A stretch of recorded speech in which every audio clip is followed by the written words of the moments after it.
உறுதிமொழி படிவம்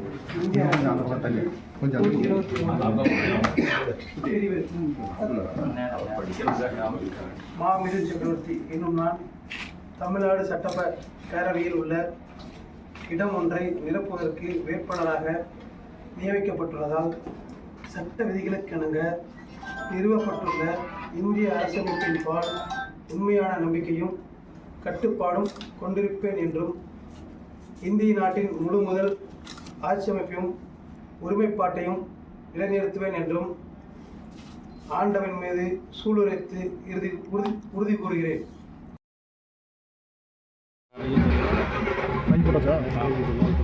யார் செல்ல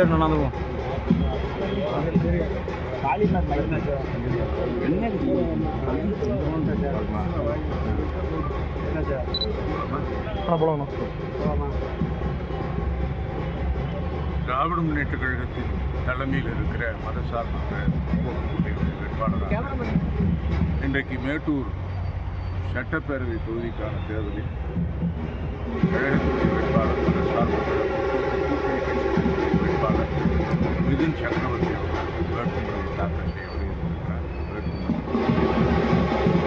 இந்த தேர்தலை பொறுத்தவரை தமிழ்நாட்டுடைய ஈடு இணையற்ற முதலமைச்சர் மாண்புமிகு தளபதி அவர்களுடைய தேர்தல் அறிக்கை அவரது நாட்டு மக்களுக்கு அர்ப்பணித்திருக்கிற அளப்பரிய திட்டங்களும் கதாநாயகர்களாக இன்று இருக்கிற சூழ்நிலையில் 234 தொகுதியில் 200 தொகுதிகளை மதசார்பு வெல்லும்.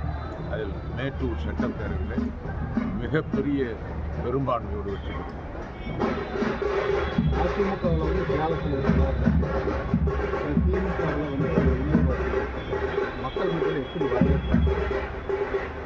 அதிமுகவை பொறுத்தவரை நாட்டு மக்களுக்கு நன்றாக தெரியும்.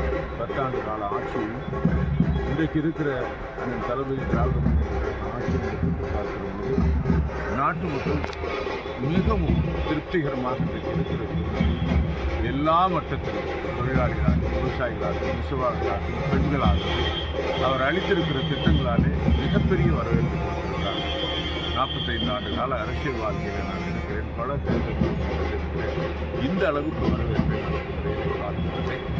அதிமுக வேட்பாளரை பொறுத்தவரை இன்றைக்கு அந்த கட்சியில் இங்கே ஆளுநர் இருக்கிறார்கள்.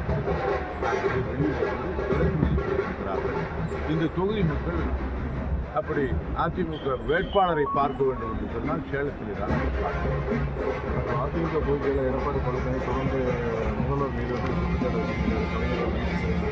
ஒரு பிரச்சாரம் சொல்லியிருக்காரு. அது எந்த அளவுக்கு உண்மை, அது இலக்கியம் எப்படி இருக்கும் பாதிப்புனா அதிமுகவுடைய பொதுச் செயலாளர் அரசியல் நாகரிகத்தை எல்லாம் இழந்து திரட்டி விரக்தியிலே இப்படிப்பட்ட அவதூறுகளை பரப்பியாவது மக்களை பிசுக்கலாம் என்ற நம்பிக்கை நிச்சயம் மீண்டும் நாட்டு மக்கள் தெளிவாக யார் தங்களை வழிநடத்துகிறார்கள், யார் இந்த மண்ணையும் இந்த இனத்தையும் மொழியும் காத்து கொண்டிருக்கிறார்கள் என்று தெளிவாக நாட்டு மக்கள் புரிந்து வைத்திருக்கிறார்கள். ஆகவே 9 களத்திலே தோற்றிருக்கிற பழனிசாமி அவர்கள் இந்த களத்திலும் படுதோல்வி அடைந்து அதிமுக இந்த தேர்தலுக்கு பின்னால் காணாமல் போகும் என்று நான் நிதர்சனமாக